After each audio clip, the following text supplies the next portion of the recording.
کہ حسین کربلا میں جو کچھ تھے وہ اچانک حسین نہیں آ گئے، بلکہ حسین کو تربیت دی گئی تھی کربلا کے واقعے کی۔ اسی طرح یزید اچانک یزید نہیں بن گیا، بلکہ بڑی دور سے اسے تربیت دی جا رہی تھی یزید بننے کی۔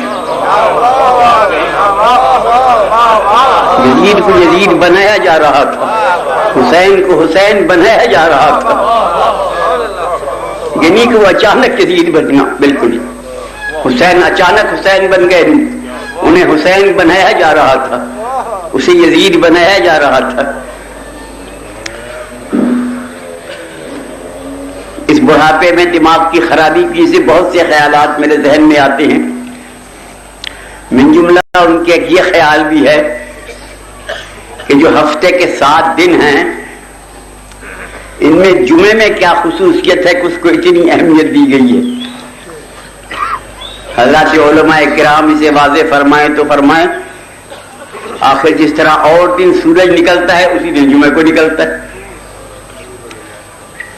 جس طرح اور دن غائب ہوتا ہے اسی دن جمعے کو ہوتا ہے، جس طرح صبح دوپہر اور دنوں میں ہوتی ویسے جمعے کو بھی ہوتا ہے۔ جمعے میں کیا ایسی خصوصیت ہے کہ یہ سید الایام ہے، اس میں بڑی عبادتیں ہیں، ریاضتیں ہیں، اس کی 2 رکعت نماز کا ثواب 70 یا 100 یا 1000 رکعت کی برابر ہے، یہ کیا بات کیا ہے جمعے کی؟ میں بڑا سوچتا ہوں یہ بات۔ اگر پیر کا دن جو منحوس کہلاتا ہے وہ جمعے کا گریبان پکڑ کے کہے کہ تو میری برابر ہے جس سب میں ویسا تو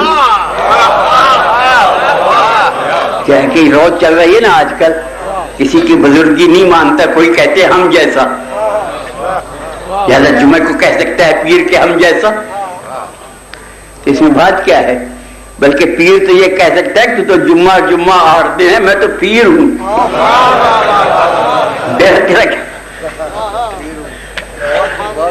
تو جمعے میں کیا خصوصیت؟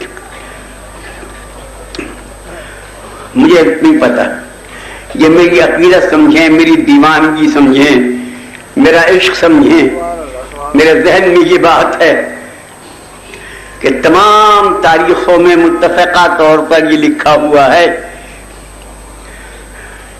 کہ جمعرات کے روز شام کے مغرب کے وقت جب سورج غروب ہو رہا تھا ولادت ہوئی ہے حضور سید الشہداء کی، ان شب جمعہ ولادت سید الشہداء ہوئی، اور چونکہ حسین کا آنا تکمیل ہے مشیت الہی کی، اسلام نے حسین کی آمد پر جمعے کے دن کو یوم عید قرار دے دیا۔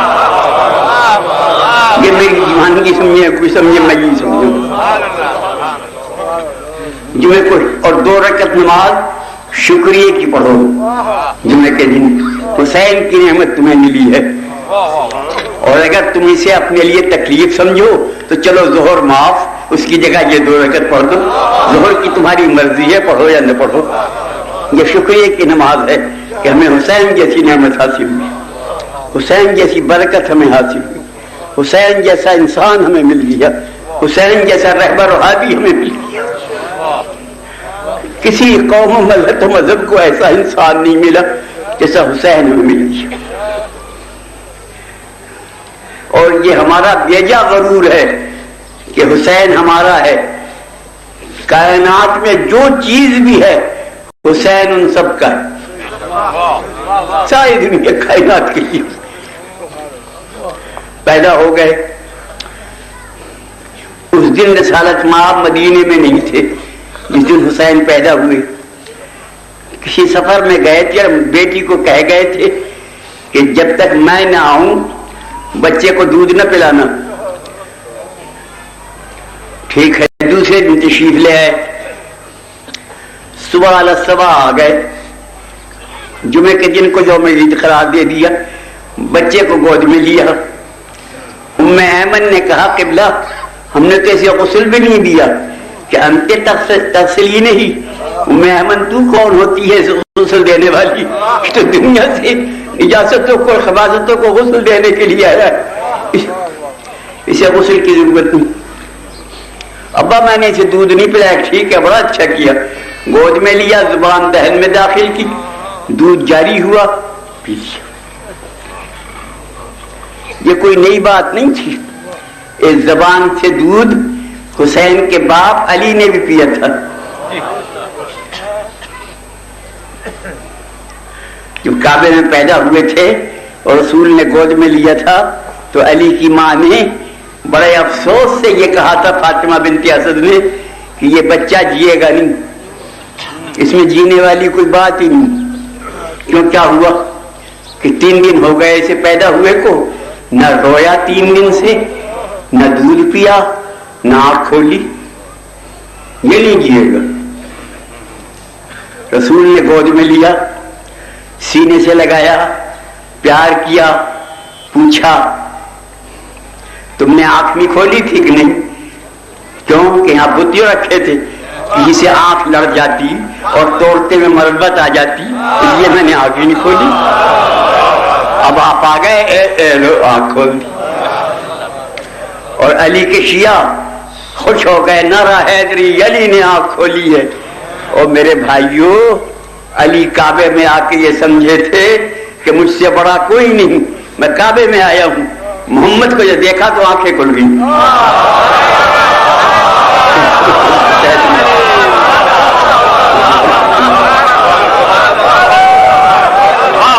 آنکھیں کھل گئی. تو ماں نے کہا جناب اس نے دودھ بھی نہیں پیا. کیوں برخوردار دودھ نہیں پیا؟ کہ نہیں, کیونکہ آپ نے دعویٰ کیا نبوت کا, لوگ مانتے نہیں. آپ نے مجھے بطور گواہ بلایا, جب میں آپ کا گواہ ہو کے آیا ہوں تو سب پڑھے لکھوں سے پوچھ لو کہ گواہ کا خرچ خوراک مدعی کے ذمہ ہے یا نہیں. پھر بتاؤ میں اپنی ماں کا دودھ کیوں پیتا؟ آپ مدعی ہیں, میرا خرچ خوراک آپ کے ذمہ ہے. ٹھیک, آپ نے انگشت مبارک دہن میں دی, دودھ جاری ہوا, منہ پھیلیا نہیں پیا. رسول نے کہا میں سمجھ لیا, گواہوں کو ذرا تر مال چاہیے. اب جو زبان دہن میں داخل کی اسے دودھ جاری ہوا, خوب پیٹ بھر کے پیا. اور جب پی چکے تو ننھے ننھے ہونٹوں سے زبان میں دودھ پکڑ لی. اب رسول کہتے چھوڑو کہ ٹھہرو, اور چھوڑو نہ ٹھہرو. اسی طرح رسول کی زبان منہ میں لیے ہوئے گھر آ گئے. گھر سارا خاندان اکٹھا تھا. آنکھوں آنکھوں میں خاندان کے بزرگوں سے کہا, اے بنی ہاشم کے بزرگوں, گواہ رہنا, پیدا ہوتے ہی مجھے رسول نے زبان دی ہے اور بیٹی کہیں اور نہیں جا سکتی, مجھے زبان دے چکی ہے. یہ علی کا دودھ پینے کا واقعہ تھا, بڑا لمبے قصے ہے, کیا سنوں گا آپ کو. اس کے بعد حسین نے پیا اور حسین نے رسول سے کہہ دیا کہ بلا میں آج پیٹ بھر کے پیوں گا, کیونکہ یہ دودھ میرے باپ کا مال ہے, میرے لیے اجنبی نہیں, یہ میرے باپ کا مال ہے. لعاب دہن سے پرورش پائی. محترم سامعین, آپ نے سنا ہوگا, پڑھا ہوگا کہ کنویں کا پانی بہت ہی تلخ اور بدمزہ تھا. وہاں کی آبادی نے رسول سے شکایت کی, قبلہ پانی بڑا شور ہے. آپ نے گئے اور کنویں میں لعاب دہن پھینک دیا, پانی شیریں ہو گیا. آج تک شیریں ہے, جو حاجی اس طرف جاتے ہیں وہ پانی اس کنویں کا تبرکن پیتے ہیں آج تک. جس لعاب دہن کے قطرے سے شیریں پانی تلخ شیریں ہو جائے, اس لعاب دہن سے جو بچہ پلا ہو, کیا اس کے خون سے زمین شور کھا کے شفا نہیں ہوتے؟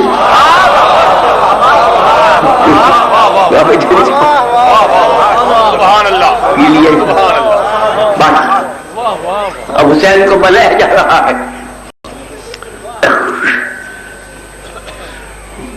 اس سے بڑے طویل ہیں قبلہ, اور مجھ میں طاقت نہیں ہے سارے باتیں بیان کرنے کی.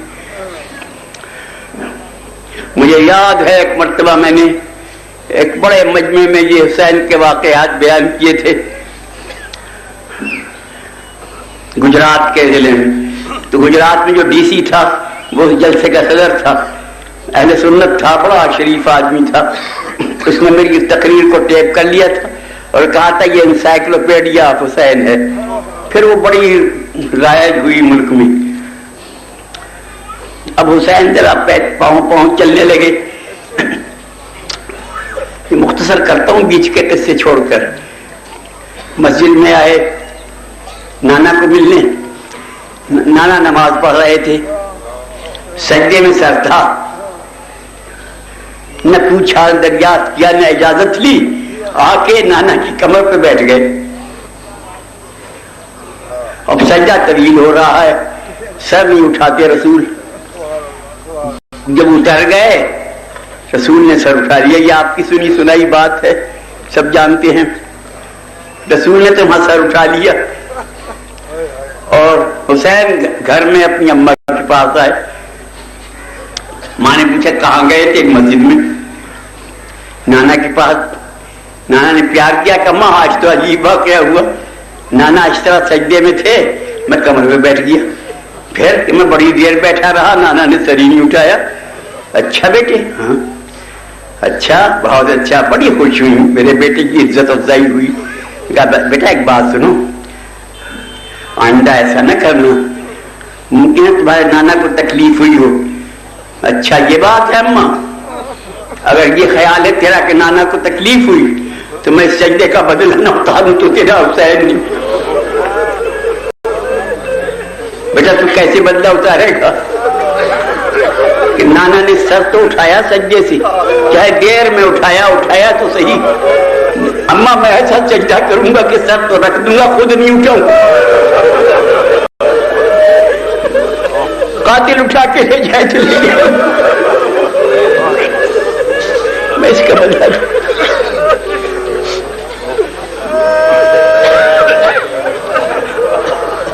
اس میں اور بہت سی باتیں ہیں جو پھر کسی موقع کے لیے, اگر میں زندہ رہا اور آیا جہاں.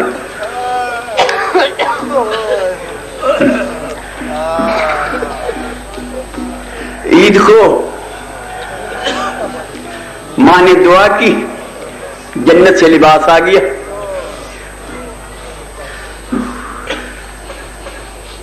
پتہ نہیں جبرائیل لائے, رضوان لائے, جنت کے جو داروغہ ہیں, یا کون لایا. آ کے تو یہ کہا تھا اس نے جو بھی لایا تھا جناب سیدہ سے کہ حضور کے بچوں کا درزی حاضر ہے.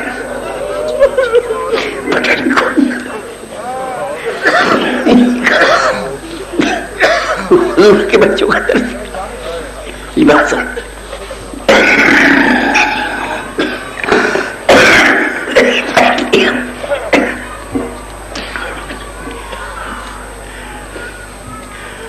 وقت کی بات ہے کہ ملا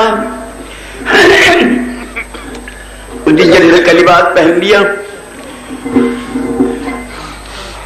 حسین کو تو پتہ نہیں یاد تھی رہی یہ بات, بہن کو یاد تھی کہ میرے بھائی کے لیے جنت سے لباس ہے.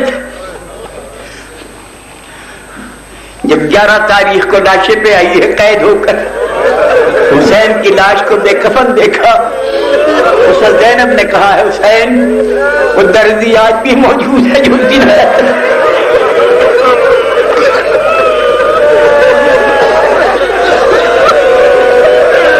وہ اللہ بھی ہے جس نے اس درزی کو بھیجا تھا. حسین اجازت دے تو میں ابھی دعا کر لی, وہی درزی تیرا کفن لے کے حاضر ہوتا.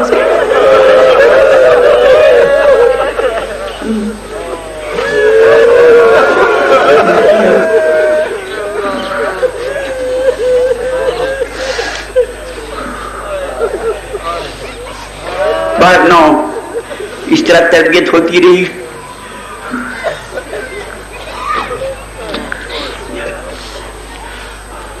اور حسین کے رگ ریشے میں, خون میں یہ پیوست کر دیا رسول نے کہ بیٹا سوائے اللہ کے کوئی مالک نہیں, مالک صرف اللہ. یا اولاد, یا بھائی بتیجے, خاندان, گھر بار, یہ سب عارضی ہے, سب کا مالک صرف اللہ. مالک اور کوئی نہیں سوائے اللہ کے. قل اللہم مالک الملک تم ہر وقت یہ کہا کرو کہ مالک اللہ، اور کوئی مالک نہیں سوائے اللہ،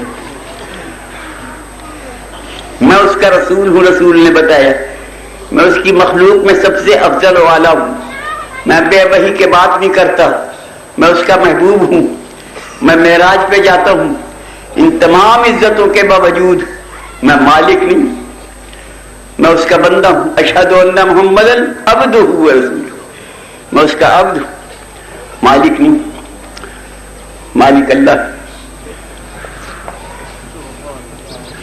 حسین کے ذہن میں بیٹھ گیا کہ مالک صرف اللہ ہے۔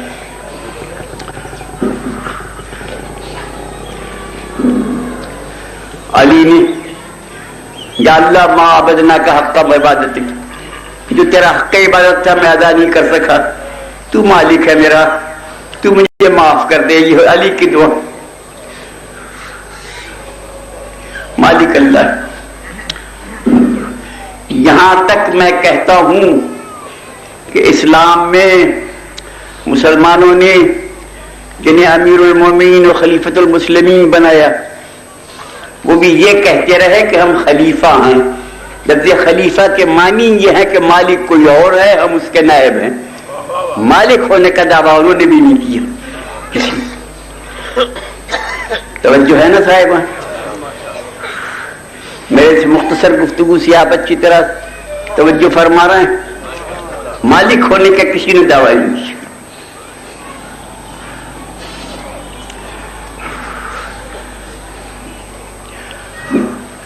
یہاں تک کہ یزید آ گیا برسر حکومت۔ یزید نہ کسی ووٹر کا احسان مند تھا، نہ کسی الیکشن سے وہ حاکم بنا تھا، نہ کسی نے اسے ووٹ دیا تھا، بلکہ وہ تخت شاہی پر باپ کا مال سمجھ کے بیٹھا تھا، اس کو اس کے باپ نے بٹھایا تھا۔ اور اس نے تخت پر بیٹھ کے دیکھا کہ بڑے بڑے صحابہ زادے مہین پوران خلافت اپنی داڑھیوں سے اس کے آستانے پہ جاروب کشی کر رہے ہیں۔ اس نے بڑے بڑے بزرگان اسلام کو دیکھا کہ 10 بستہ سینے پہ ہاتھ رکھے اس کے سامنے کھڑے ہیں۔ اس نے دیکھا کہ خزانے بے شمار میرے تحویل میں موجود ہیں۔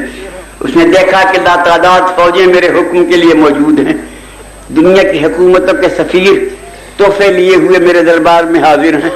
ان تمام باتوں کو دیکھ کر ایک ناز و نعمت کا پلا ہوا اکلوتا شہزادہ اچانک نہیں بلکہ ان تمام اسباب کی وجہ سے ایک دم یزید بن گیا، اور یزید بن کے اعلان یہ کر دیا کہ میں کوئی خلیفہ نہیں، میں تو مالک ہوں، میرے اوپر کوئی مالک نہیں اور میں مالک ہوں۔ توجہ فرمائیں جناب، یہ اسلام میں پہلا شخص تھا جس نے اپنے مالک ہونے کا اعلان کیا۔ لعبت بنو ہاشم بالملک فلا خبر جا ولا ينزل، نہ کوئی وحی ہے، نہ کوئی قرآن ہے، نہ کوئی دین ہے، نہ کوئی اسلام ہے، نہ کوئی خدا ہے۔ بنی ہاشم نے حکومت حاصل کرنے کے لیے ڈھونگ بنایا تھا، سب غلط باتیں ہیں، میں مالک ہوں۔ توجہ فرمائی صاحبان۔ اب اگر کوئی اسے کہہ دے تو سچ کہتا ہے تو اس نے گویا اللہ کی مالکیت کو یزید کی طرح منتقل کر دیا، یہی معنی۔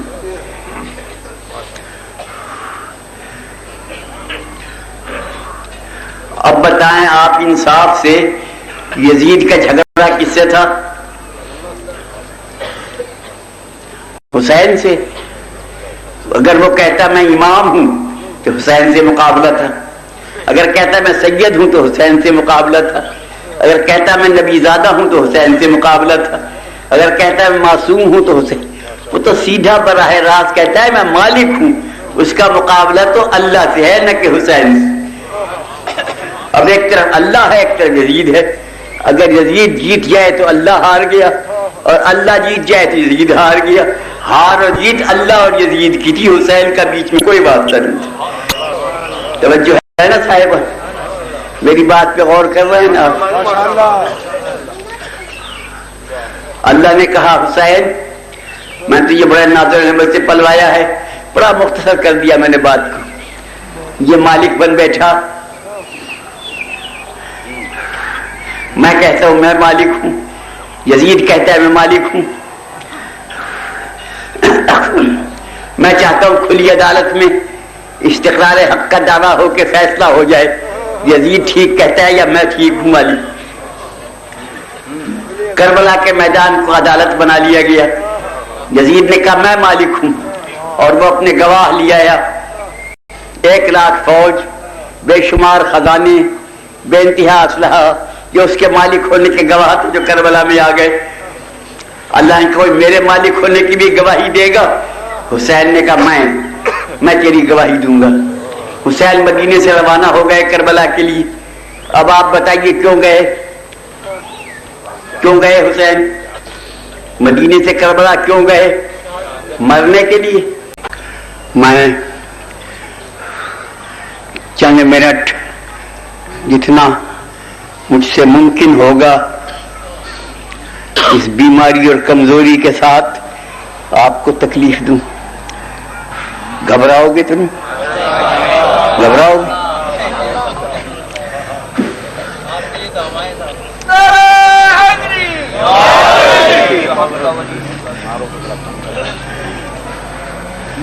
بڈھے آدمی کو، سفید داڑھی والے کو ممبر پہ بیٹھا دیکھ کر نوجوان پسند نہیں کرتے، مجھے پتا ہے۔ بس بیٹا اسے ختم کرو سلسلے کو۔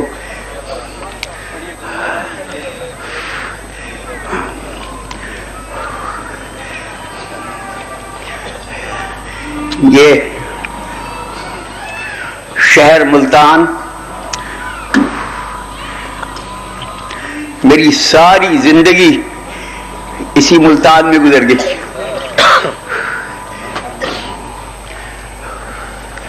جب میں شروع میں ملتان آیا تھا تو فارغ البال تھا،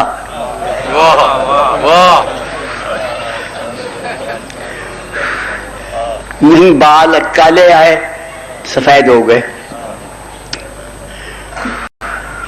جو بچے میرے سامنے پیدا ہوئے تھے وہ خود صاحب اولاد ہیں۔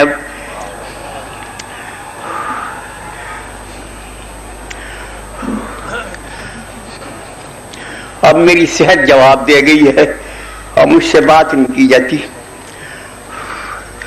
اس لیے آ گیا کہ ایک دفعہ پھر ملتان کو دیکھ لوں۔ میں انشاءاللہ اگر میرے ہوش و حواس ٹھیک رہے تو قیامت میں بھی ملتان کو آواز دوں گا، ملتان والو تم آ کے بتاؤ میں تذکرہ آل محمد کرتا تھا یا نہیں، میری گواہی دینا ملتان والو وہاں قیامت میں، میں تمہیں آواز دوں گا وہاں۔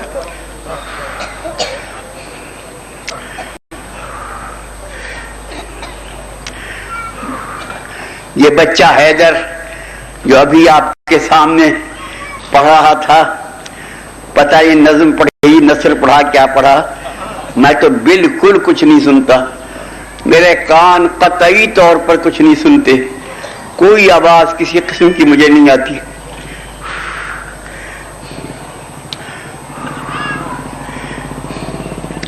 میں اتنا سرکش ہو گیا ہوں کہ کسی کی سنتا ہی نہیں،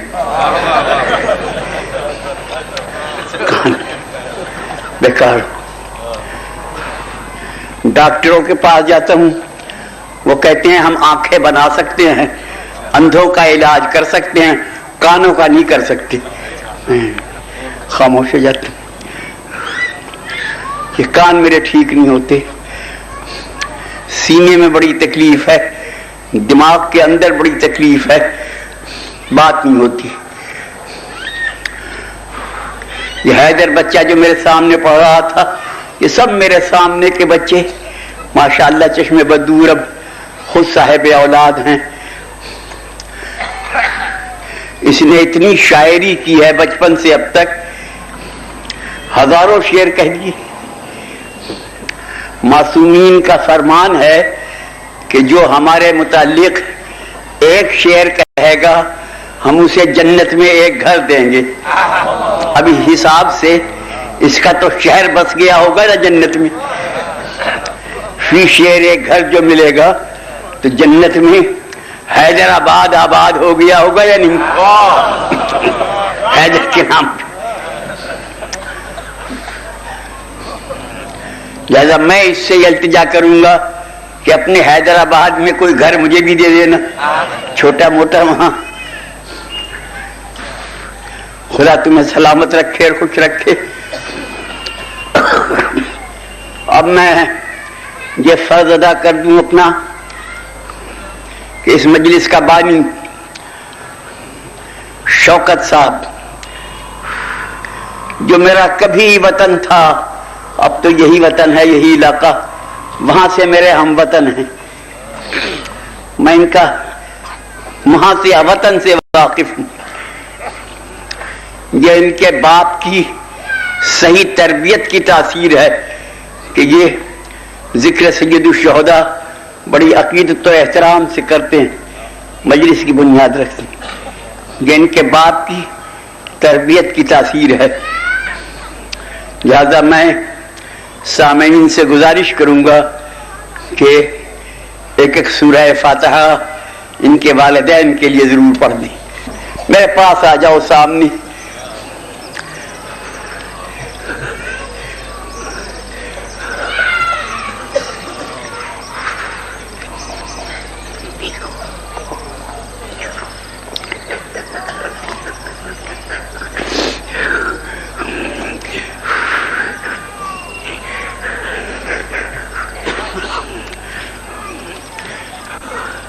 صاحبان یاد نہیں آتی کوئی بات، کیا بات کہوں، بھول جاتا ہوں. اب بات ہوتی نہیں مجھ سے، مجھے کوئی بات یاد نہیں آتی.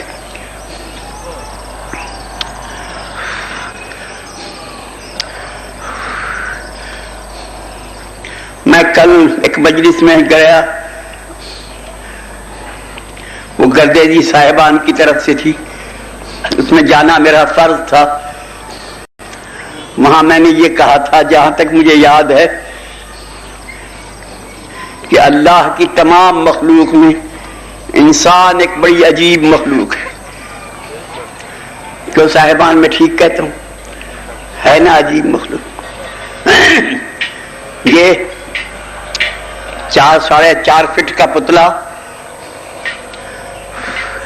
8-7 سیر گوشت، خون، ہڈیاں، اوپر کھال، یہ تو اس کی حقیقت ہے. مگر عالم اس کا یہ ہے کہ اپنے مقابلے میں کسی کو نہیں سمجھتا. انسان انسان سے لڑتا ہے، فرشتوں سے لڑتا ہے. حد یہ ہے کہ یہ خدا سے بھی لڑتا ہے. خدا کو خدا ماننے کے لیے تیار نہیں ہوتا. تمام اللہ کی مخلوق میں صرف یہ مخلوق ایسی عجیب ہے کہ یہ خدا کو خدا نہیں مانتی. یہ کہتی نہ، ہم تو اسے خدا مانیں گے جسے ہم خود بنائیں، اپنے بنانے والے کو نہیں مانیں گے. یہ اس کی ذلت کی انتہا ہے. نہ ماننا تو خدا کو نہ ماننا، اور ماننے پہ آنا تو پتھر کے سامنے ہاتھ جوڑ کے بیٹھ جائے. یہ انسان کی حالت ہے. میں نے ہندوستان میں دیکھا ہے بڑے بڑے قابل دماغ